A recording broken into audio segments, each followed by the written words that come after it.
ഒരു മലയിൽ വച്ച് പഠിപ്പിച്ചത് മറ്റൊരു മലയിൽ ജീവൻ അർപ്പിച്ചുകൊണ്ട് പറഞ്ഞത് മുഴുവൻ സത്യമാണെന്ന് യേശു തെളിയിച്ചു.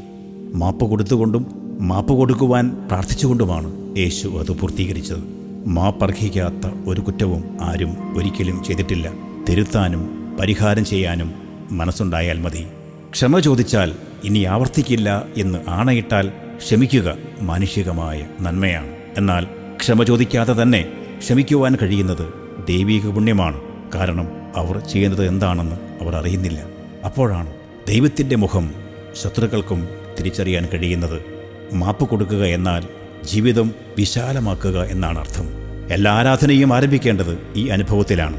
കാഴ്ചവസ്തുക്കൾ ബലിപീഠത്തിൽ വച്ച് പിന്നിലേക്ക് നടന്ന് മടങ്ങി വരേണ്ടി വന്നേക്കാം. അറിവുണ്ടെങ്കിലും അജ്ഞത വർദ്ധിക്കുന്ന ഈ കാലത്ത് ക്ഷമ ഒരു സംസ്കാരമായി മാറട്ടെ.